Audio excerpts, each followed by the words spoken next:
Hello, and welcome to my blog on educational technology and hypermedia.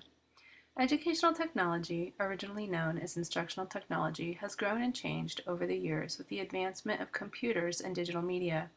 Multimedia is widely used in classrooms, and students are on both the viewing and creating ends. The first introduction of film into the classrooms, with film strips or movie projectors, allowed students to watch and sometimes listen to educational messages. Today, students and teachers can create video and presentations with live links to anywhere on the internet.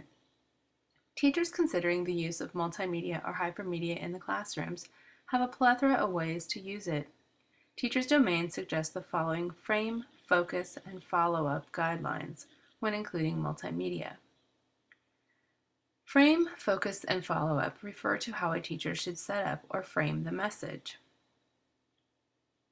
Zero in on the message identified as key, and finally encourage summarization of the message.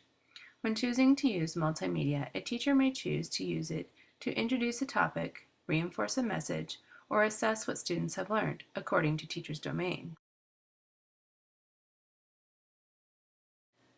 Roblayer and Doring also suggest that teachers use multimedia in a variety of ways. They include demonstrating procedures, recorded lectures that may be good for flipping the classroom, creating virtual field trips, and 3D models.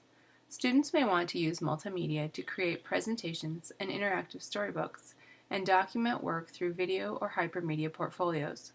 Combining video, images, and audio allows students and teachers to easily create sharp, eye-catching material.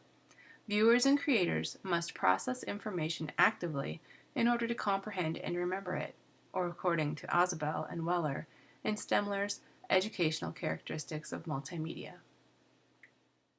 With the adoption of the Idaho Core State Standards for English Language Arts, 5th grade learners are expected to be able to summarize information gathered from diverse media as well as include multimedia components in presentations.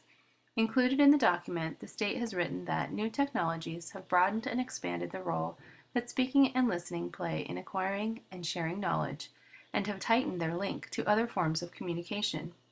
Digital text confronts students with the potential for continually updated content and dynamically changing combinations of words, graphics, images, hyperlinks, and embedded video and audio.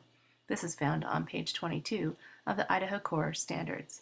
With this statement, the Idaho State Department of Education recognizes that teaching our students to use, interpret, and create multimedia materials is a necessary step in the development of their college and career readiness.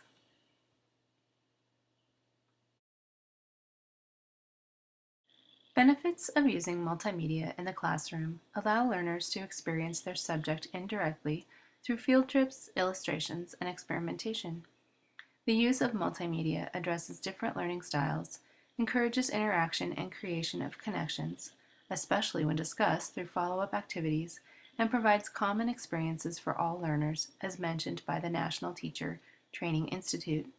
In the future, I predict that there will be a continued movement toward the inclusion of multimedia in the classroom to help students make connections to the outside world and help them make meaning of that world.